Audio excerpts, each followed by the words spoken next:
Now that the Miami Hurricanes have landed 8 commits so far for the class of 2024, and Vincent Shavers is in as of last night, who's next? You are Locked On Canes, your daily podcast on the Miami Hurricanes, part of the Locked On Podcast Network, your team every day.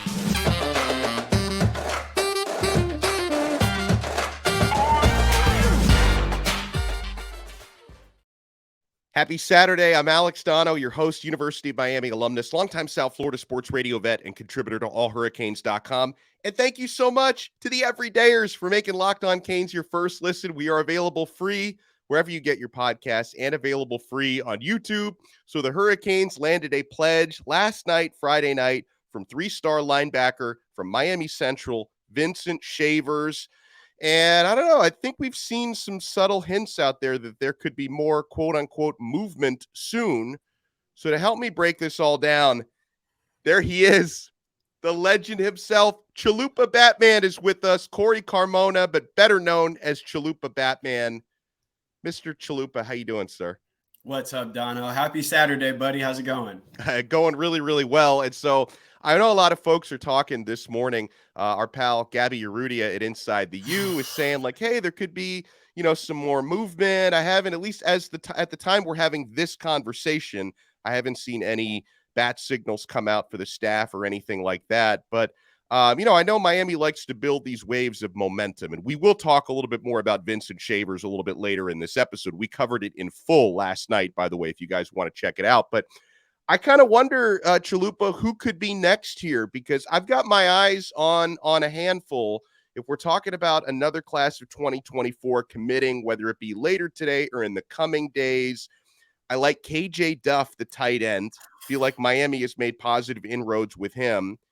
Zaquan Patterson, the 4-star safety out of Chaminade. I like Zaquan a lot. I'd love to lock up a safety. And defensive back Ricky Knight III out of the Benjamin School, 3-star, 4-star, depending on where you look, which publication. I feel like these guys maybe could be candidates to be commits in the near future. Definitely. Those are on the short list for sure. Ricky Knight, definitely. It seems like he could be any day now. We were talking a little bit before that every time a flag comes out, he's kind of at the top of the list. He seems to be the one that is kind of doing the double dutch thing where he's almost ready. And with KJ Duff, we know we want to lock up more pass catchers. He just announced that Miami's in his top schools, so he's probably soon. It seems like June may be that real big kickoff month, but Zaquan is probably at the top of my want list, especially because, we're going to have a couple safeties enter the draft next year.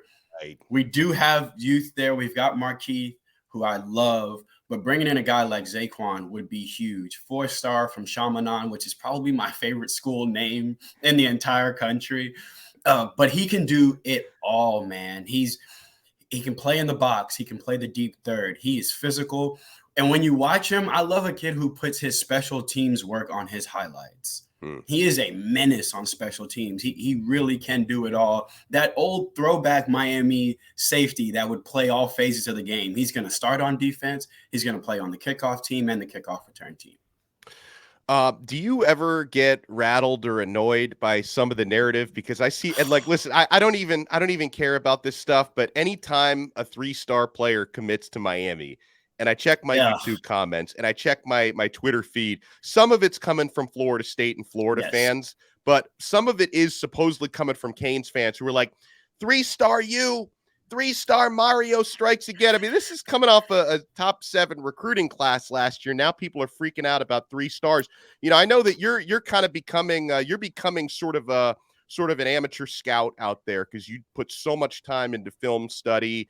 I'm trying to dive into that world as much as I possibly can, but I lean a lot on people like Larry Bluestein and Brian Smith and John Garcia Jr. for that. They're kind of helping me get more and more into this stuff. I think the more you get into the weeds, the less you start looking at stars. You're just looking at, can these kids play or can't they play? Like I'm not going to worry about how many stars are on this player right now.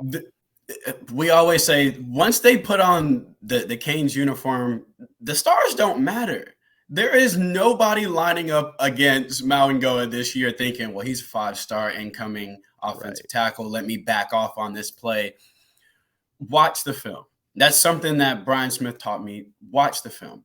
The stars are more so for publicity. They're for the publications to write about the kids. It's good for them to get their names out. But at the end of the day, you watch the tape and you see, can this player be a good fit? A lot of times guys are just under the radar. So much goes into those stars. Do you go to enough camps? These camps cost money. Right. You know, are you traveling? Are you playing 7-on-7? A lot of times you've got linebackers that don't really play 7-on-7 because they're thumpers. It doesn't really benefit them to be out there trying to cover KJ Duff in the slot. So a lot goes into stars, and it is frustrating. I get the same tweets. He's a 3-star CB. What are we doing? Mm-hmm. I just copy and paste the same thing. Forget the stars. Watch the tape. Now, if your comment is I watched the tape and he's a little too small, I'm worried about this, I'm worried about X, Y, and Z, let's have that conversation. But don't just look at the stars and say, oh, he's good or he's not good.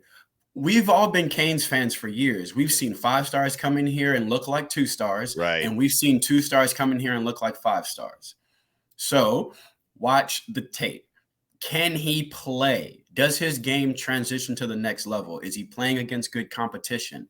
These are the things that are way more important than what a scout says his star ranking is. Because, spoiler alert, if you Google a kid, his stars will be different depending on the publication. Yeah. Rivals may have him as a 5, On3 may have him as a 3, and 24/7 may have him as a 4.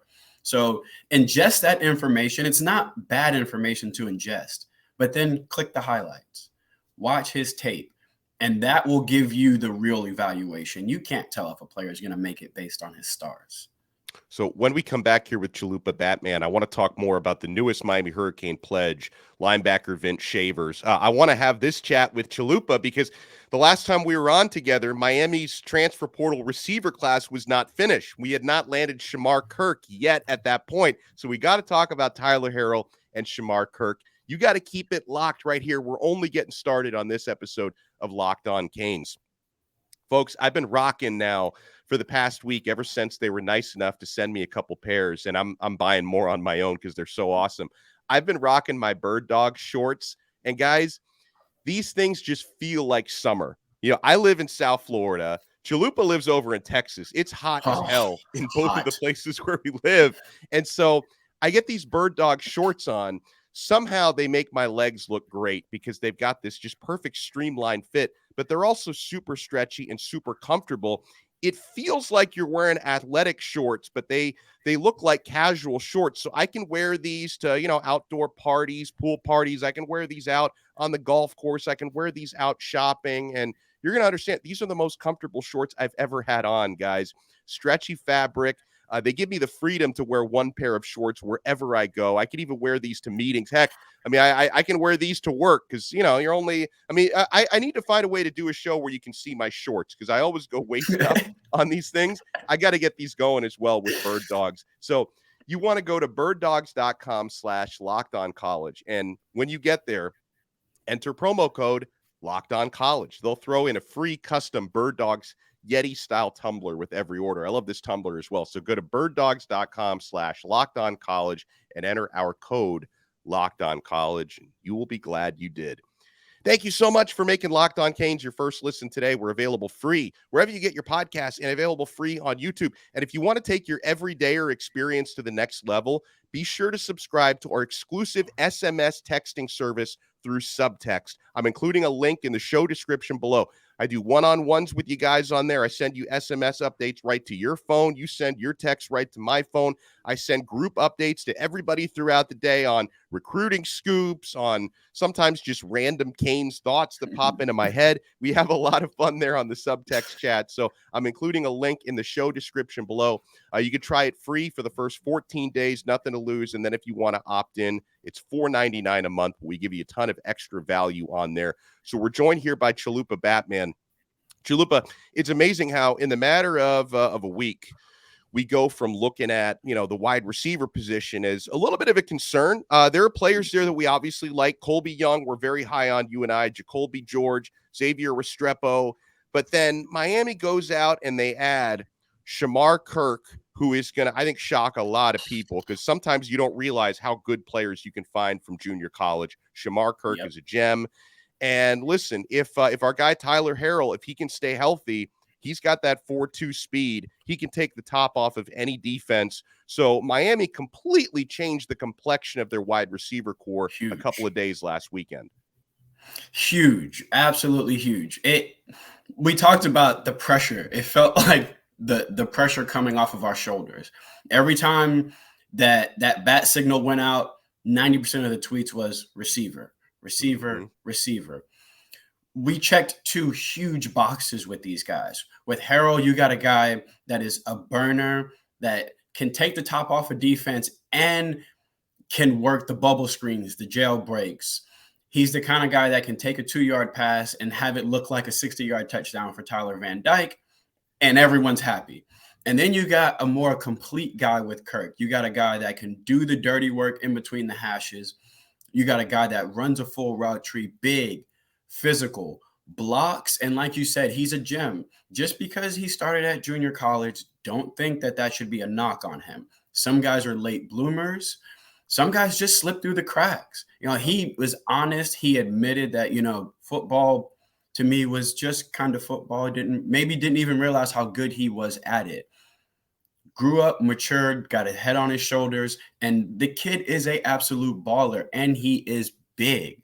Ja'Cory Brown was on a podcast recently and talked about how different the offense is. Now they're trying to beat blitzes with the throw. It's not necessarily about how I can beef up their protection. It's what are my hots? Who are my hot reads? These 2 recruits that we just got, these 2 commits, these are guys that are perfect for that kind of concept. You can dump it off to Tyler Harrell. He'll get you 7 yards on first down on a 2-yard hitch. Shemar Kirk after the catch is dynamite. Shifty, elusive. He's got those long arms, stiff arms guys, and he's got the breakaway speed too. Big guy that can really hit the home run. So both of them just expanded our offense so much. Nobody plays out of position this year now. And I think what Kevin Beard did is he didn't just get 2 receivers just to add depth. He got 2 guys that are hungry. He got 2 guys that are not here to take pictures, look pretty, or do any of that stuff. Harrell is here to perform. He is here to put tape on for NFL scouts. Yeah. He's focused. Shemar Kirk is focused. He's got a goal in mind. He's coming from junior college. He busted his butt to get here. These are 2 guys that are coming to the locker room to compete. They're not coming to swim in Miami, to see the girls, or to have fun on campus. They're focused, they're mature, and that's going to help the young guys too. Look at a guy like Ray Joseph or Robbie Washington. Tyler Harrell can help them tremendously. He's seen so much football, and he's a speedster. So he can tell them, hey, when you're seeing this, you think you won't be able to run that post. I've seen that coverage before. 2 years ago, they did this to me. I did this instead of this. And you can beat that double team. You can lean to your left. You can stack this cornerback like this, and that over-the-top safety won't get there. He can help the young guys in ways that won't show up on a stat sheet. That's why I like these two commits. Everyone loves getting the 4 or 5-star high school guys, but you do need maturity. You need focus. You need those guys that have seen football in your locker room because it'll just help the football IQ of the overall receiver room.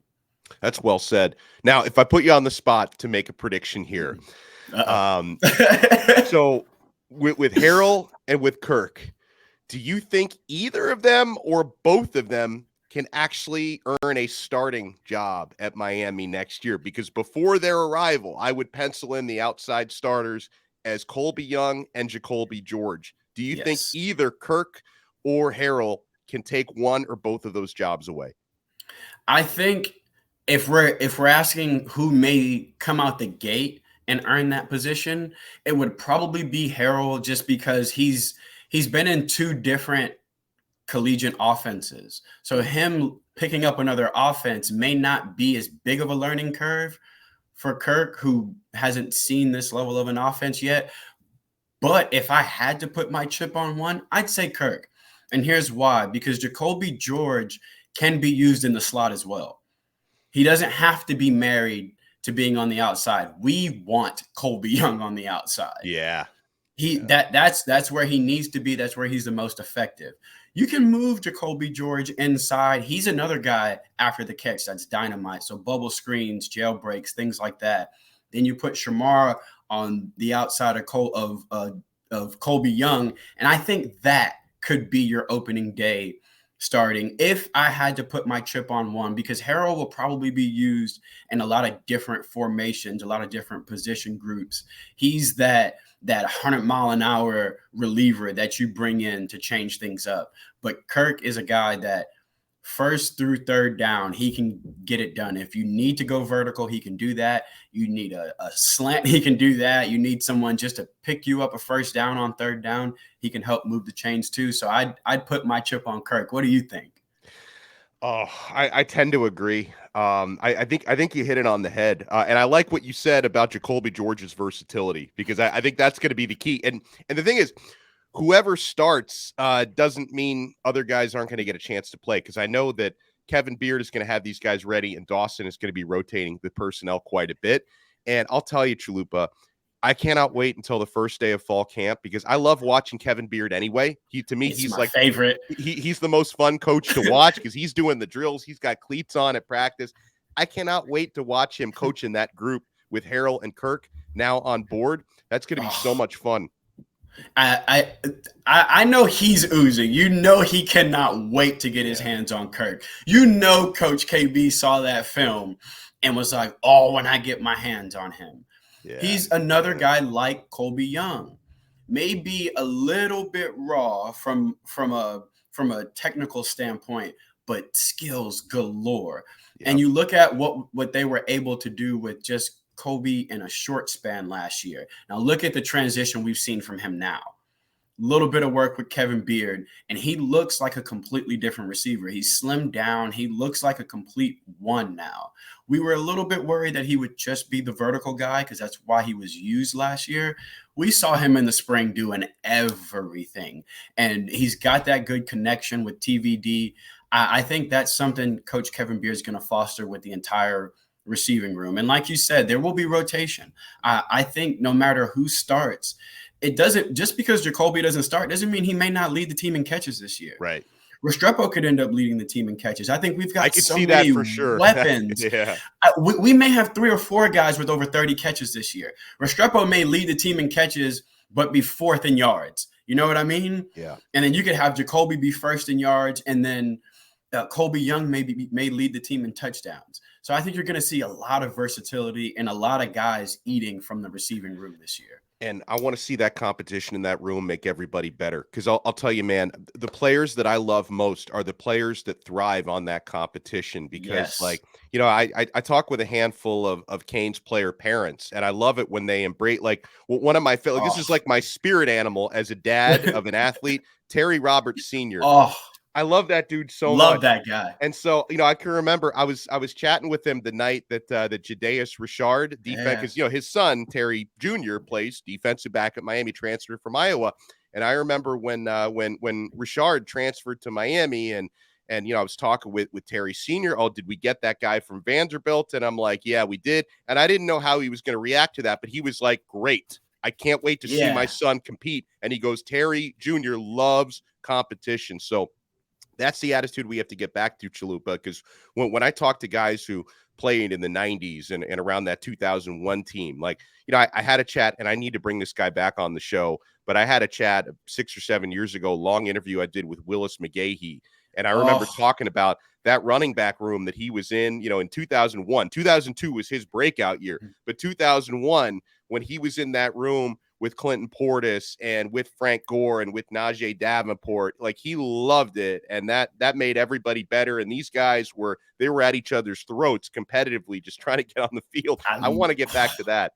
That, to me, that's been the theme of Truth Tuesdays on Locked On. It's competition. Yeah. I think when we say we want depth, I think people assume their first mind goes to injuries. Like, oh yeah, if someone gets hurt. Well, that's not necessarily why you want the depth. I want the competition. I want them going to practice every week thinking, I can't take a day off because if I do, Harrell's taking my spot. If I don't run this route, Robbie's going to want to run this route. Ray's going to want to run this route. I need to take this extra carry because Fletcher's going to want to take this extra carry, and I ain't letting him score again today. Yeah. You know what I mean? Ajay is going to be thinking to himself, now I got to establish myself in practice. Chaney's broke out 4 long runs today. It's time for me. I want that competition. It's going to bring out the best in everyone. Mario always says iron sharpens iron. That starts on the practice field. That starts with guys showing up every day, giving their best, because if they don't, the person behind them is coming for their job. That's the Miami way. That's how they built greatness at this program, and that's how Mario is going to build his program. You've seen it already. He's not scared to bring in 2 5-star left tackles. Battle it out. Find out which one's the best. And if you're one of those recruits that, I don't want to go there because they just got a DB, then that's not the Miami guy. We want the guy that says, I don't care. I'm line me up against him if he's another 4-star receiver. I'm gonna play regardless. When I talked to Ripley Luna, he said 5-star, 4-star. You put him against me and I'm competing. Ain't no scholarships at Green Tree. There's orange and white jerseys. It's all about competition. And I think to build what Mario is trying to build, you need the depth. You need the competition. If not, guys get complacent. They're human beings. You don't know how fast you can run until someone's chasing you. Right. These guys in the receiver room are about to find out just how fast they can run, because now there's 2 more guys coming in to chase. I love the competition. To me, that's what the U is. If there's a breakdown on Webster's about the U, one of the first words behind swagger is going to be competition. It's Amen. what we do. I want to go a little bit off the beaten path here. Last thing I want to get into is the ACC. Okay, so there was a lot early last week. There's a lot of chatter about the Magnificent Seven, right? The schools, including Miami. I think Clemson and FSU were the ones who were really leading that charge, but Miami among that group of 7 who were, exploring avenues on whether they can legally get out of that grant of rights agreement. And anyone who listens to the show and watches the show, I'm not a huge fan of the ACC, and it's mainly because of that awful TV deal that they locked themselves into through 2036 with seemingly no hope to renegotiate that, okay? So you're stuck getting left behind revenue-wise compared to the SEC and the Big Ten with those massive TV deals they're putting together. And, Chalupa, we come out of the ACC just had their spring meetings last week at Amelia Island, and I know that Phillips, the commissioner, and the ADs are kind of, they're singing Kumbaya coming out of those meetings like, we're unified, we're in lockstep. But then I hear the ACC commissioner talking about this reformulation of revenue, like to think that I'm going to make these 7 schools happy by potentially, giving incentive-based revenue to certain schools. And and also with the college football playoff expanding, if a team can get into that, they get expanded revenue. I can remember, this is many, many years ago. I was working a certain job, getting paid peanuts. Okay. And, I received an offer, better money from a different job. And so, I do that thing that people sometimes do where I tell my current employer, like, hey, I like it here. I'd like to stay here. Can you match this offer? And I remember they came up with this formula where it's like, wait, you're not actually paying more money. You're just giving me these fancy fake numbers about how you can incentivize this. And so I stare at this piece of paper. I'm like, so you're not really offering me anymore. That's basically what the ACC is doing. It's like, well, we don't have any more revenue. We can't get any more revenue until 2036, but we can maybe find a way to redistribute this and make everyone happy. It feels like a house of cards to me, bro. I think you hit the nail on the head with that analogy. It is you asking for a raise and your boss saying, I can offer you more hours. That is not that's basically what it was. Thing. Yeah. I didn't ask for 60 hours. I asked to make more money for 40 hours. It feels like other teams in other conferences are getting steaks and we are getting peanuts. That's what it feels like. I don't know why you would lock yourself into a deal that long. It seems either like a lack of confidence in the football in the conference or focus towards basketball, which the ACC is a little bit of a basketball conference.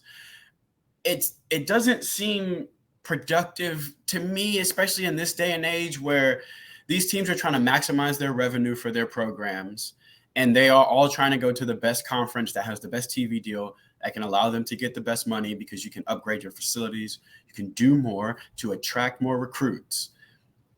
I don't understand why you lock yourself in a bad deal for that long. If you have to take a bad deal to prove yourself, you take a 1, 2, 3, 4, 5-year deal. There has never in the history of life been a football player that tears his ACL, comes back, gets a prove-it contract, and signs a 7-year contract when he knows he just needs to prove it for a year or two, and then he'll get the big deal. Why would you sign a contract that long?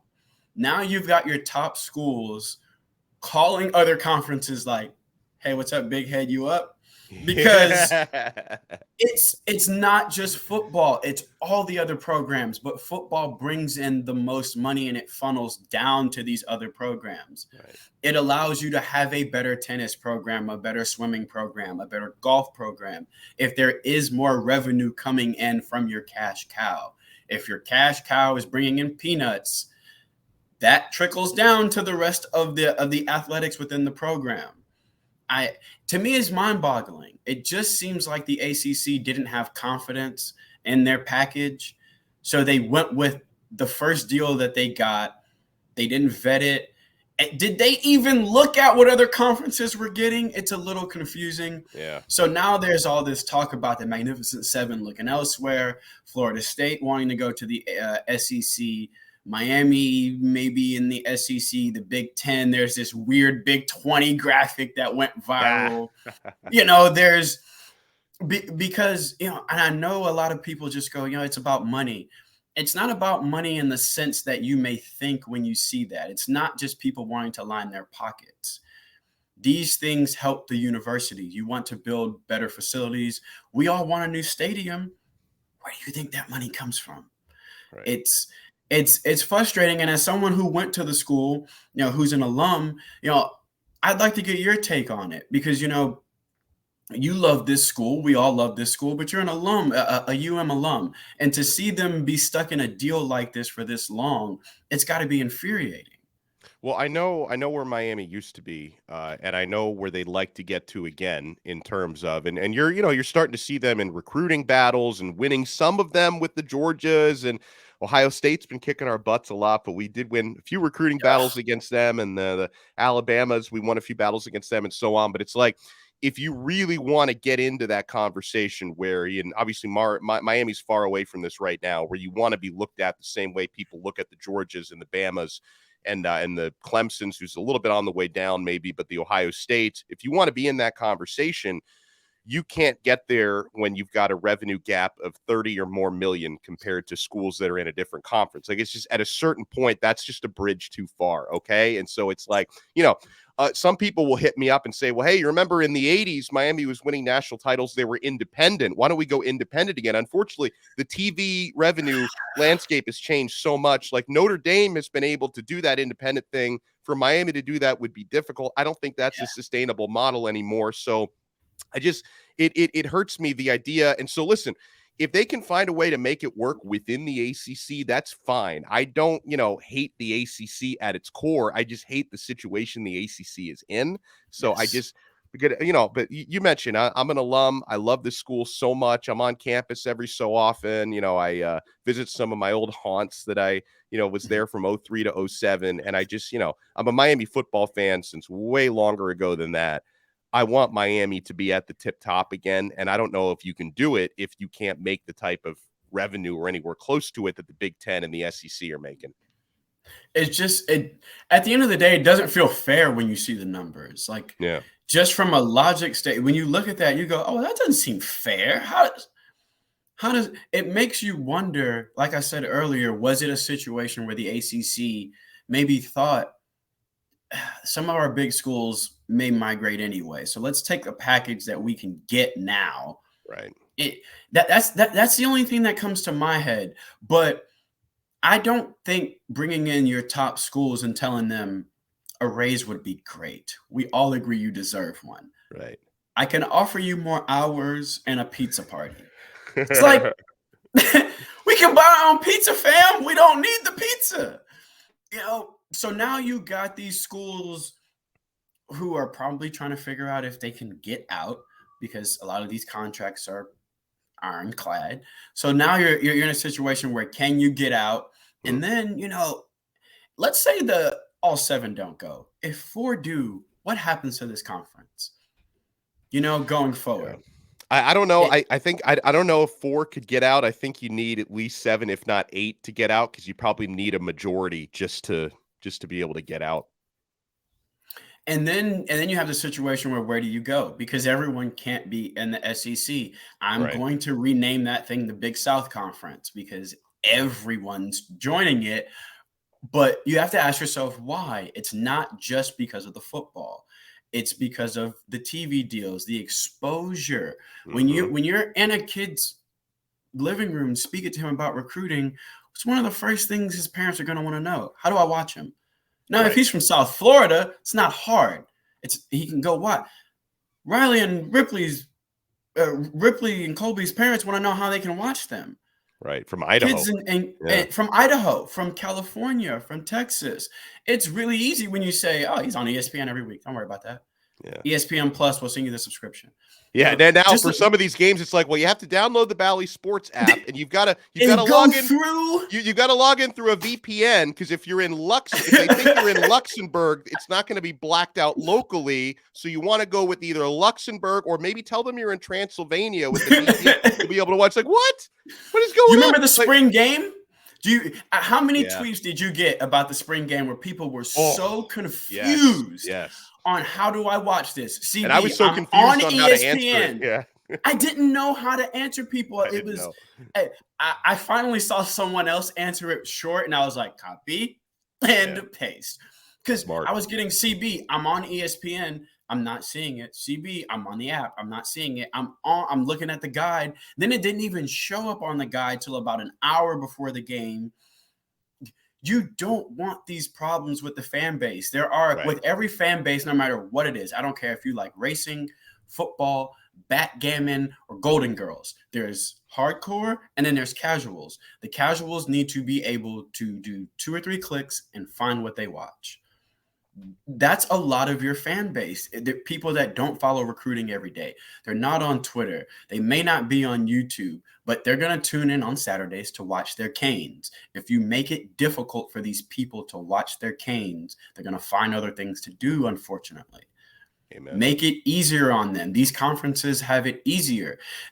Texas is trying to get out of the Big 12 because it's hard to watch them. They had to give them their entire own network that was then blacked out in some areas in Texas. And it was chaos. You can't have that in this day and age. People's attention spans are so short. There's 30 college football games on a Saturday. If you make it hard for me to watch this one, I'm just going to watch another one. And you don't want that. So the ACC has to tighten that up. We do not need to have to plug our laptops into our TVs, go through a VPN, through our tablet, call our grandmother on FaceTime. And if all those things line up perfectly and it's a full moon, I can watch the second half of this game. It's simpler. I live in Texas. It's hard sometimes. Yeah. It's simpler to type in the nuclear launch codes. Like that is easier. That is easier than like on those Bally Sports Florida games. Like, oh my God, I can't do it.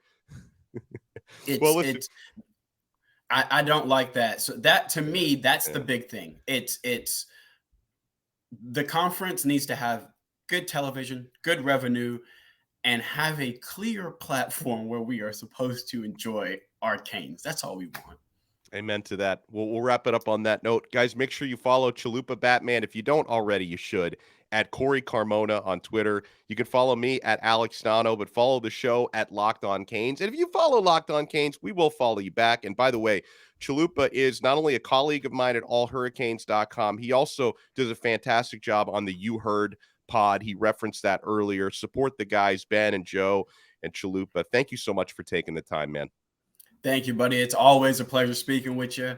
Shout out to the chat. Always love you guys. And for the everydayers, we got a big week coming up. We may not even be done this weekend. We'll see if commitment does drop. We will be back. And I know it's in an episode coming up soon. We're going to talk with Miami Hurricanes quarterback signee, preferred walk-on Max Lawrence, who's a friend of the show. He's going to join us at some point. So we will talk to you again next time on another episode of Locked On Canes, part of the awesome Locked On Podcast Network, your team every day.